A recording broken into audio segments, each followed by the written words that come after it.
पहले विश्व युद्ध को महान युद्ध के नाम से भी जाना जाता था। एक ऐसा भयानक संघर्ष जिसने दुनिया का नक्शा हमेशा के लिए बदल दिया और इतिहास पर ऐसे गहरे निशान छोड़े जिन्हें आज भी महसूस किया जा सकता है। चलिए इस महायुद्ध की कहानी को थोड़ा और करीब से समझते हैं। लेकिन सवाल ये है कि ये सब शुरू कैसे हुआ?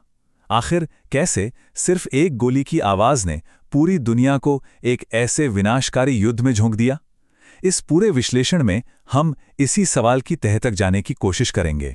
देखिए, पहली गोली चलने से बहुत पहले ही 1914 का यूरोप राजनीतिक और सैन्य तनाव के एक बारूद के ढेर पर बैठा था। ऐसा लग रहा था कि वो बस एक चिंगारी का इंतजार कर रहा है। इतिहासकार अक्सर इस माहौल को समझाने के लिए एक्रोनिम MAIN का इस्तेमाल करते हैं। M यानी मिलिटरिज्म, मतलब सैन्यवाद। A यानी अलायंसेज, यानी गठबंधन। I यानी इंपीरियलिज्म, मतलब साम्राज्यवाद। और N से नेशनलिज्म, यानी राष्ट्रवाद। इन चारों ताकतों ने मिलकर एक ऐसा माहौल बना दिया था जहां युद्ध का होना लगभग तय सा लग रहा था। उस समय पूरा यूरोप दो बड़े गुटों में बटा हुआ था। एक तरफ था ट्रिपल अलायंस और दूसरी तरफ ट्रिपल इंतांत। इन संधियों ने एक ऐसा मकड़जाल बना दिया था कि अगर किसी एक देश पर भी हमला होता तो उसके सारे सहयोगी देश अपने आप ही युद्ध में खिंचे चले आते। यही वो डोमिनो इफेक्ट था जिसने एक छोटे से संघर्ष को देखते ही देखते विश्व युद्ध में बदल दिया। तो वो चिंगारी आखिर थी क्या जिसने इस बारूद के ढेर में आग लगा दी? वो चिंगारी भड़की साराजेवो शहर में, एक हत्या के रूप में। और बस यहीं से वो डोमिनो इफेक्ट शुरू हो गया। 28 जून को फर्डिनेंड की हत्या हुई और उसके बाद तो घटनाएं इतनी तेजी से घटी कि किसी को संभलने का मौका ही नहीं मिला। ऑस्ट्रिया हंगरी ने सर्बिया को एक ऐसा अल्टीमेटम दिया जिसे मानना नामुमकिन था। इसके बाद तो बस युद्ध की घोषणाओं और सेनाओं की लामबंदी का सिलसिला चल पड़ा और वो गठबंधनों का जाल एक एक करके पूरे यूरोप को अपनी चपेट में लेता चला गया। सिर्फ एक महीने के अंदर पूरा का पूरा महाद्वीप युद्ध की आग में जल रहा था। अब इन राजनीतिक दांवपेच से हटकर चलते हैं सीधे युद्ध के मैदान में उस क्रूर हकीकत की तरफ, और इसे समझने के लिए सोमे की लड़ाई से बेहतर कोई मिसाल नहीं हो सकती। जरा इस आंकड़े पर गौर कीजिए, 57,000। ये सोमे की लड़ाई के सिर्फ पहले दिन, सिर्फ एक दिन में ब्रिटिश सेना के हताहतों की संख्या थी। ये ब्रिटिश सेना के इतिहास का सबसे खूनी दिन था, जो हमें इस युद्ध की भयावहता का अंदाजा देता है। तो सवाल यह है कि इतनी बड़ी गलती कहाँ हुई? देखिए, मित्र राष्ट्रों का प्लान तो ये था कि एक हफ्ते तक जबरदस्त बमबारी करके जर्मन डिफेंस को पूरी तरह तबाह कर दिया जाएगा और फिर उनके सैनिक आराम से जाकर खाइयों पर कब्जा कर लेंगे। लेकिन असलियत तो इसके बिल्कुल उलट थी। लाखों गोलों में से कई तो फटे ही नहीं और जर्मन सैनिक अपनी गहरी खाइयों में एकदम सुरक्षित थे। और जैसे ही ब्रिटिश सैनिक आगे बढ़े, उनका सामना हुआ मशीन गन की गोलियों की एक जानलेवा बौछार से। ये सिर्फ आंकड़े नहीं हैं। उस असली नरक को महसूस करने के लिए लेफ्टिनेंट एल्फ्रेड बंडी के इन शब्दों को सुनिए। ये किसी एक सैनिक का व्यक्तिगत खौफ है, एक ऐसी जगह जहां बचना लगभग नामुमकिन था। 5 महीने बाद जब सोम की लड़ाई बिना किसी निर्णायक जीत के खत्म हुई, तो इसकी कीमत बहुत भारी चुकानी पड़ी। ब्रिटिश साम्राज्य ने 4,20,000, फ्रांसीसियों ने 2 लाख और जर्मनों ने 4.5 लाख से ज्यादा सैनिक खो दिए। कुल मिलाकर 10 लाख से ज्यादा लोग हताहत हुए। और ऐसा नहीं था कि ये तबाही सिर्फ मित्र राष्ट्रों के लिए थी। एक जर्मन अफसर ने इस लड़ाई को जर्मन फील्ड आर्मी की कीचड़ भरी कब्र कहा था।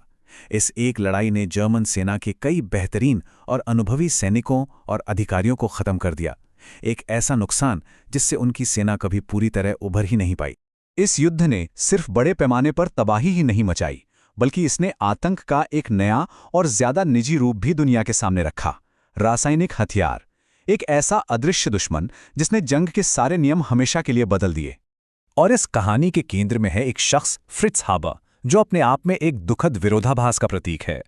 एक तरफ तो उन्होंने हवा से खाद बनाने का तरीका खोजा जिससे अरबों लोगों का पेट भरा, और दूसरी तरफ उन्होंने ही क्लोरीन और दूसरी जहरीली गैसों को हथियार बनाया, ये सोचकर कि इससे जर्मनी को जंग में जल्दी जीत मिल जाएगी।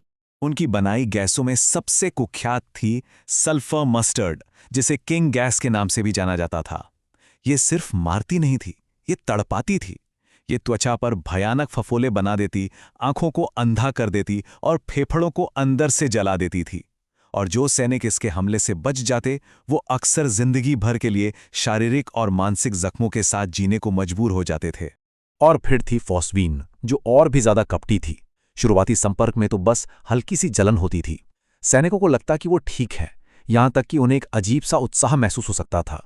लेकिन उन्हें पता भी नहीं चलता था कि अंदर ही अंदर उनके फेफड़े धीरे धीरे तरल से भर रहे हैं। और फिर मौत अचानक आती थी, बिल्कुल वैसे जैसे कोई पानी में डूब रहा हो। ये एक ऐसा मनोवैज्ञानिक हथियार था जो झूठी सुरक्षा का एहसास देता था। कमाल की बात यह है कि हाबर खुद इस मनोवैज्ञानिक असर को अच्छी तरह समझते थे। उनके अपने शब्दों में नए हथियारों का मकसद सिर्फ शरीर को नुकसान पहुंचाना नहीं था, बल्कि सैनिक की आत्मा को, उसके मनोबल को तोड़ना था। डर पैदा करना हथियार की डिजाइन का ही हिस्सा था। आप सोचिए, इससे सैनिकों के मन में कैसा गहरा डर बैठ गया होगा। एक ऐसा डर जहां हर सांस एक खतरा थी। अगर हवा ही आपकी दुश्मन बन जाए तो फिर कोई कहां सुरक्षित हो सकता है। खैर, ये युद्ध आखिरकार खत्म तो हो गया, लेकिन इसने दुनिया पर ऐसे जख्म छोड़े जिन्होंने पूरी 20वीं सदी की शक्ल तय कर दी। चलिए, इसकी विनाशकारी कीमत और स्थायी विरासत पर एक नजर डालते हैं।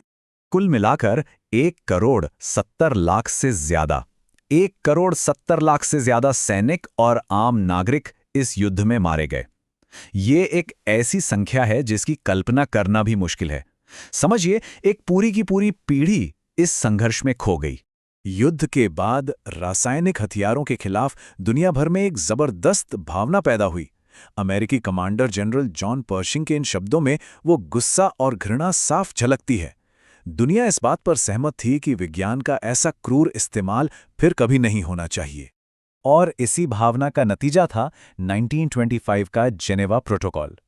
ये एक बहुत ही अहम अंतर्राष्ट्रीय समझौता था जिसने भविष्य के युद्धों में रासायनिक और जैविक हथियारों के इस्तेमाल पर रोक लगा दी। ये पहले विश्व युद्ध के आतंक की एक सीधी और स्थायी विरासत है।